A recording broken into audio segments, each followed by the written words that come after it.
All right, so you decided if you wanted to do face cam, camless, or VTubing. So now it's time to go through the software so you can actually start streaming. And before you start panicking about the gear and the setup, no, you do not need a $5,000 PC to get started. As I mentioned in a previous video, I literally had a $30 Logitech cam. I had a $20 ring light that I hooked up with a hanger from my closet, and my PC was less than amazing. And while you don't need anything super fancy, there are some essentials that you need. In this video, I'm gonna break down exactly what you need to get started, the best streaming software, and how to avoid common setup mistakes so you don't run into issues after you hit the go live button. Again, if you would like some recommendations on equipment that I love and got started with, there is a link below to that information. Okay, so step one, choosing the right gear, whether you're gonna be face cam or faceless. Again, we are not diving into VTubing. That is its own complete separate thing.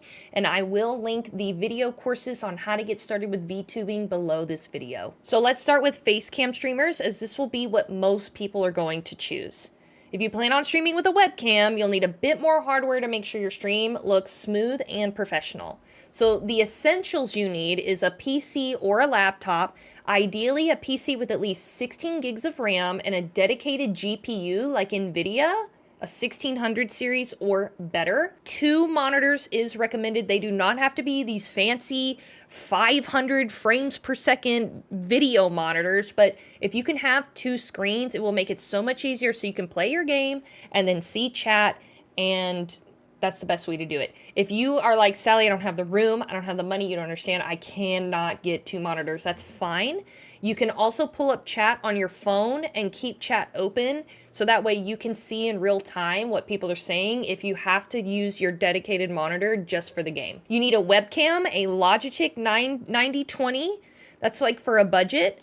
A mid-range would be like an Elgato face cam, or the high end, you need a DLSR, which is what I'm using right now, but you also have to use a capture card, an internal capture card in your PC. You need both of those to be able to stream from a DLSR camera. You need good lighting. A cheap ring light will work and it will improve the stream quality. I'm gonna show you the power of lighting right now. I did this in a previous video, but I'm gonna do it again. So I have 2 beautiful key light airs illuminating my face right now, and this is what it looks like if I turn it off. So this would be what I looked like if I had no lights. And as you can see, it's not terrible, but there is a massive difference in that quality and this quality. So lighting, your #1 priority for stream equipment is your microphone. Whatever you choose, you need a good microphone. The second is your lighting. Before you upgrade your camera, you need to make sure you have a great lighting source. And then you can upgrade your camera and then start upgrading your PC. And then for your internet connection, you need to use wired versus Wi-Fi. Always use an Ethernet cable when you possibly can. Your upload speeds matters. You need at least 5 megabits of upload speed, ideally 10 or more.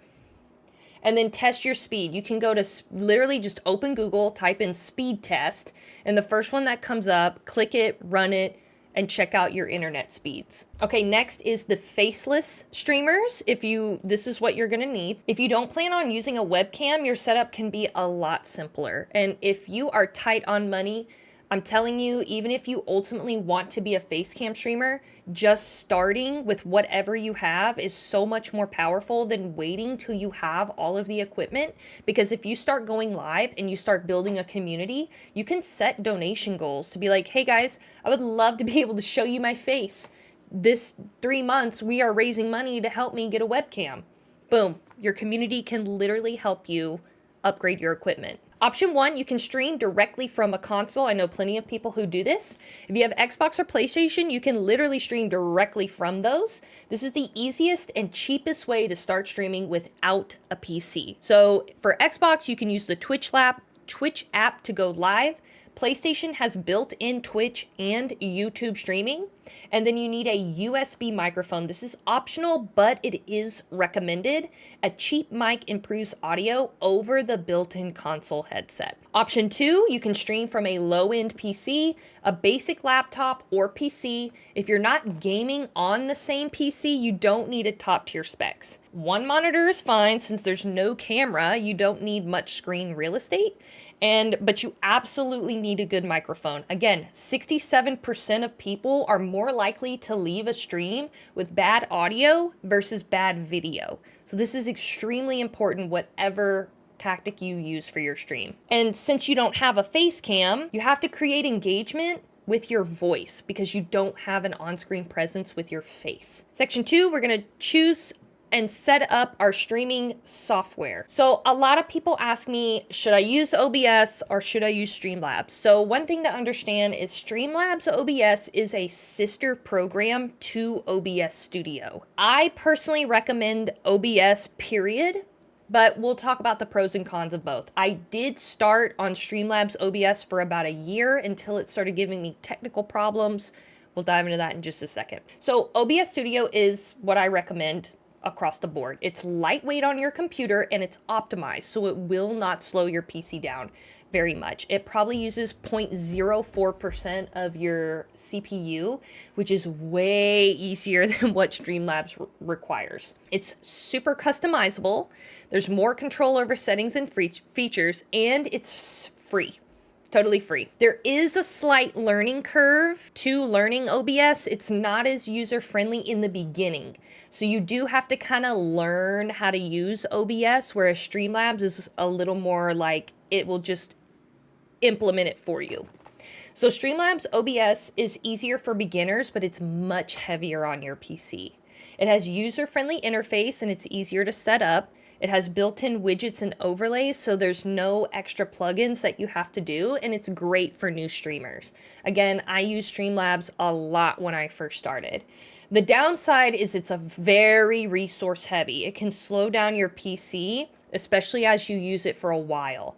And there's locked features behind a paywall. So when I was streaming with Streamlabs for a long time, I used it for about a year. And what Streamlabs does is it keeps a cache of that information every time you go live, and it pulls and it keeps like a memory of that. So by the year point, you are like streaming with like 300 streams in the cache of Streamlabs, and it was causing me lag, and my stream was failing, and it was a massive headache. None of that happened when I started to go to OBS. Now, OBS does require updates. It does get bugs. There are times when OBS will crash on you. That's just part of using a software, okay? But I do suggest OBS over Streamlabs in general. So step 3, setting up OBS for your first stream. You're going to download and install OBS. Go to OBS Project and download the latest version. Install it and launch the program. And then we're going to connect OBS to Twitch. When you open it up, go all the way up to File. You know what? I'll just show you. Okay, so welcome to my OBS. Sorry for the infinite Sally. I still don't know how to fix that, but here we go.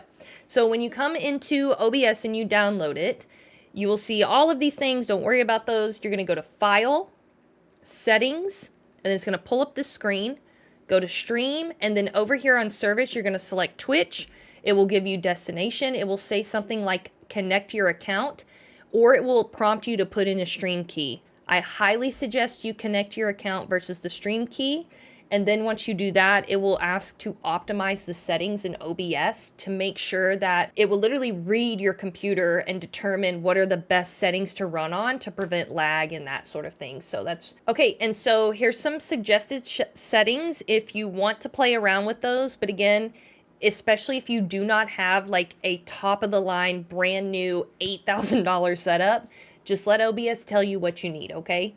But you're gonna go to settings, you can test your base resolution, make sure that is in the widescreen setting. Your output, you can change this if you are experiencing lag, and how to do that is up here. And then set up your audio. You can add your microphone, you can add noise suppression and gain filters to improve the quality. Not super necessary, but something you can play around with. And then you can add scenes and sources. So if we come back to OBS, I'm gonna turn myself off for a second, down here. So as you can see, you have scenes and sources. So the scene, as you can see, I have different live screens for different things. And then the sources is like my alert box, my camera, the display, that's what you're looking at right now, and then window capture. You can also see my microphone down here. It is going up and down as I am speaking. All of these things can be added in the sources right here. It's pretty easy to do. You come in here if you want to add a microphone, audio input. If you want to add Spotify or some sort of other capture that you don't want just coming through your headphones, you can use this audio capture, the beta. If you want to add alerts, you can use this browser source right here. Your game capture, a display capture, that's going to be individual monitors. If you want to add an image like a logo or branding, you can do that here. A media source is going to be like a video itself. You can add text directly on the screen. And a window capture is going to be like a different way of capturing your game. Or if you're going to capture a screen like Chrome, which is what I'm doing right now. So, and then very important, it's good that you test before going live. You can run a test stream on your account because you've never gone live before, so testing is not that imperative. Ultimately, I do suggest creating a test account. I have a totally separate account for when I'm like, dang, OBS is really messing me up right now. I have to test these settings. I will go and log in, do that same login process on my alt account and stream there versus going live and potentially ruining my average or ruining something on my main account. So I always suggest that for people. You can also do like a recording, speak for a few seconds, play a round of a game, and just make sure everything looks really crisp. If your stream is lagging, lower the bit rate in OBS. And if your mic sounds bad, you can tweak the filters. Once everything is good, it's time to go live. In the next video, I'm going to show you how to set up some stream alerts and interactive commands to help you engage with your chat. I'll see you there.